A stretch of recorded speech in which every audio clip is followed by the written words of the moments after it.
Super Saiyan God is the form that opened up the world of modern Dragon Ball. Gods of destruction, angels, other universes, and God Ki. But what is it? Obviously, it's a base Saiyan using God Ki, but what is Super Saiyan God actually? Who was the original Super Saiyan God? Well, this form has a weird history filled with a ton of retcons. Starting in 2013, Dragon Ball came back into the mainstream in a big way with the release of Dragon Ball Z Battle of Gods. We got introduced to a whole new world of possibilities with the God of Destruction Beerus, his strangely powerful attendant Whis, and most importantly for this video, the introduction of a new form, the Super Saiyan God. Originally, this form was designed by Tadayoshi Yamamuro, and with a name like Super Saiyan God, he decided to give it a bigger build than even the original Super Saiyan. Also, a cape, because I guess that's godly? I mean, I guess Kami has one. Anyway, that design was rejected by Toriyama, who decided to subvert expectations by making Super Saiyan God more slender and less extravagant overall. Considering the fact that Toriyama also redesigned Beerus to be rather slender despite his overwhelming power, the aesthetic choice makes sense from an in-universe perspective as well. Speaking of in-universe, the Super Saiyan God is born from a ritual. This ritual requires 6 Saiyans with righteous hearts, 5 of them pool their spirit into the 6th.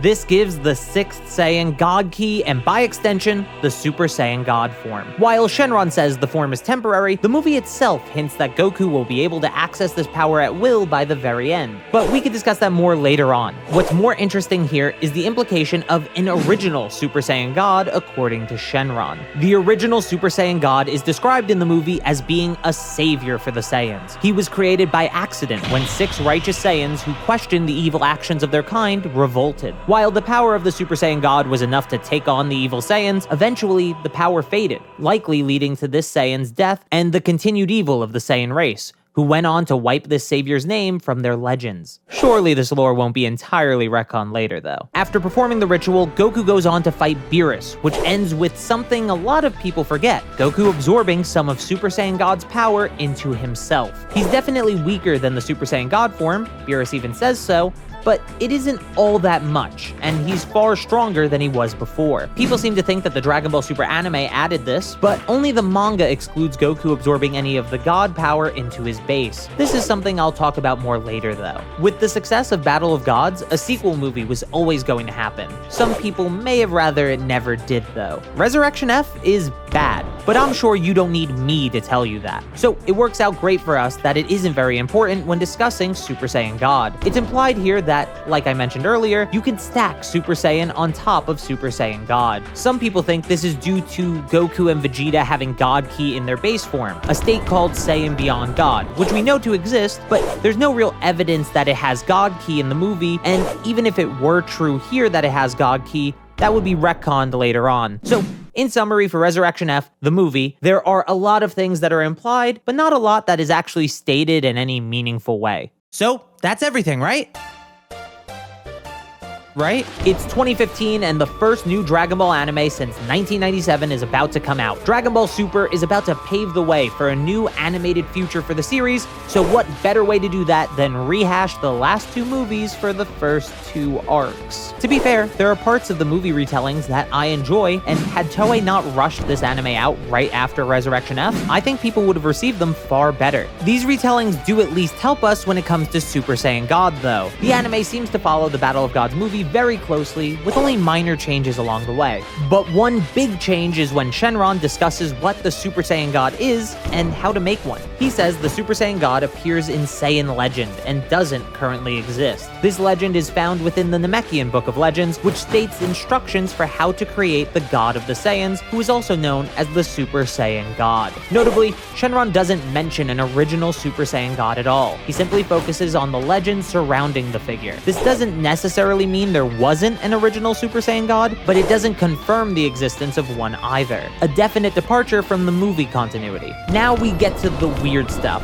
Thematically, Goku vs. Beerus is a battle of tenacity, the man who will never give up versus the god who's already determined this man's limits. That's a subject for another day, but Goku's tenacity shows us some weird quirks of the Super Saiyan God form. At least this version. For the rest of the video, I will refer to the Super Saiyan God form we see in Battle of Gods as Ritual Super Saiyan God to make things more clear. Ritual Super Saiyan God has a healing factor, though it's only used once to be fair, but it does regenerate a hole in Goku's torso relatively quickly. The form also gets stronger over time, seemingly calling out to Goku as it does to let him know that he could go even further. As if that wasn't enough, a side effect of becoming a Super Saiyan God with the ritual is that the power retains itself within Goku, just like the movie, but seemingly even better. Some people seem to think this is just in Goku's Super Saiyan form, as that's when it's explicitly stated, but the final scene of the battle, which is meant to mimic the original movie, shows base Goku being engulfed in Beerus's attack. In the movie, Goku taps into Super Saiyan God again to destroy it, despite having absorbed some of the form's power into himself already. But in Dragon Ball Super, Goku in base builds up enough power to surpass the attack. This makes even more sense when you consider the episode title, Surpass the Super Saiyan God. The parallel shows the difference in story here. Notably, Goku as a Super Saiyan was doing better than in Super Saiyan God, so he had probably absorbed some of the power into his base since then. But to be fair, that's just speculation. I want to be clear, this doesn't mean he was using God Ki in his base form though. It does mean that the form converted that God Ki power into base power, as Goku's Ki is detectable in the fight and going forward. After this, Goku and Vegeta are shown training with Whis. Vegeta started over 6 months before Goku though, and in that time, Goku even thinks Vegeta is stronger than himself, meaning that Whis' training can do what the ritual can in less than a year. What's really important here is the fact that both Goku and Vegeta learning to harness God Ki at will gives them access to Super Saiyan God without a ritual. This version of Super Saiyan God doesn't call out to them, heal them, or retain its power in their base forms. It's a far more traditional transformation, and clearly very different from the ritual version, but we don't know exactly why.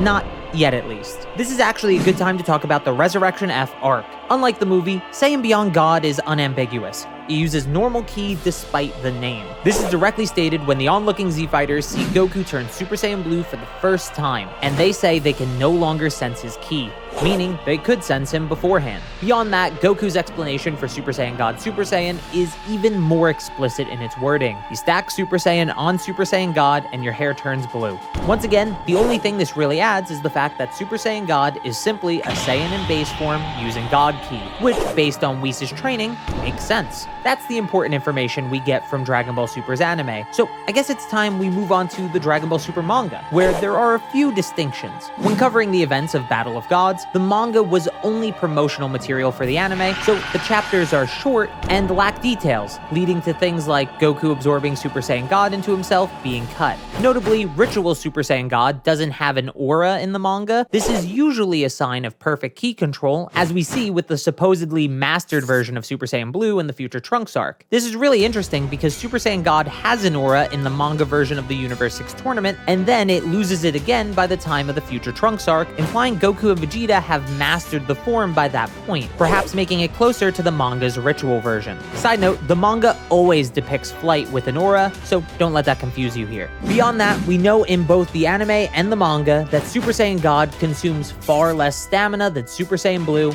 and in the anime, it's even implied to consume less energy than Super Saiyan 3. So that's everything, right? Oh, for fuck! There are 2 interviews we have to cover before we can truly know everything about Super Saiyan God. The first is an interview from Dragon Ball Super Broly's director, Tatsuya Nagamine, who had some strange remarks about Super Saiyan God and Super Saiyan Blue. According to Nagamine, Super Saiyan God is the calm form, and Super Saiyan Blue is the more aggressive form. This contradicts earlier statements about Super Saiyan Blue and its original depiction, but that doesn't matter here. For us, knowing that Super Saiyan God has a calmness to it as well, actually puts the anime version in line with the manga in terms of a focus on Ki control. There's also the fighting style. According to Nagamine, and as shown in the movie itself, Super Saiyan God's slender body type makes it a better defensive fighter, taking advantage of your opponent's weight and momentum rather than launching big attacks of your own. A form influencing the fighting style of its user this heavily is a pretty unique concept, so I thought it was worth mentioning, and I hope it continues going forward. Now for the big one. Toriyama did an interview where he answered many questions about Super Saiyans, and one of them involved the Super Saiyan God. Was the legendary Super Saiyan Frieza feared the Super Saiyan God that appeared in Battle of Gods? This was Toriyama's answer. In a certain sense, they are the same person. Before the Saiyans lived on planet Vegeta, there was a man named Yamoshi who had a righteous heart despite being a Saiyan. He and his 5 comrades started a rebellion, but he was cornered by evil Saiyan warriors and became a Super Saiyan for the first time. Even with this newfound power, Yamoshi eventually wore himself out and was defeated by the evil Saiyans. This answers the first big question, why the story of the original Super Saiyan God was removed in Dragon Ball Super. It seems that Toriyama has changed his mind and wanted the righteous Saiyan to be the Super Saiyan of legend rather than the first Super Saiyan God. But then what is the Super Saiyan God? Well, Toriyama continues his answer, saying that Yamoshi's legend had only just begun at the time of his death. His spirit wandered the universe and didn't find rest in the afterlife. This line implies that the Saiyans who killed him were so evil they were classified as demons. The victims of Demon King Piccolo were also denied peace in the afterlife in a similar way because he was a demon. With no afterlife to rest in, Yamoshi's spirit searched the universe for 6 righteous Saiyans, seeking a new savior for their people, the Super Saiyan God. The ritual itself being symbolic of Yamoshi's revolt and his own fallen allies. This actually explains why Ritual Super Saiyan God and regular Super Saiyan God are so different. The ritual communes with Yamoshi's spirit to allow the user to access this divine form. The voice that was calling out to Goku, telling him that he has more power to draw out, was likely the voice of Yamoshi. Perhaps just an echo of his spirit to let Goku know how to use the power of the new Saiyan savior. As for Beerus and the Namekian Book of Legends, it's a similar story. Beerus and the Namekian Elder likely communed with Yamoshi's spirit in some way, leading to Beerus seeing a vision of this rival that was later confirmed by the Oracle Fish. In the Dragon Ball Super anime, the figure that Beerus sees in the explosion of a planet could be Goku based on the silhouette, but it could also be Yamoshi. When the Namekian Elder communed with Yamoshi, he learned the process for creating a Super Saiyan God and recorded it in the Namekian Book of Legends, which would later be used by Shenron to teach our heroes the ritual. Which means, as far as we know now, Goku was the first Super Saiyan God, while Yamoshi was just the first Super Saiyan, and a catalyst for the Super Saiyan God ritual. So, what is Super Saiyan God? It's just a base Saiyan using God Ki. Make sure to subscribe if you haven't yet, and thank you so very much for watching.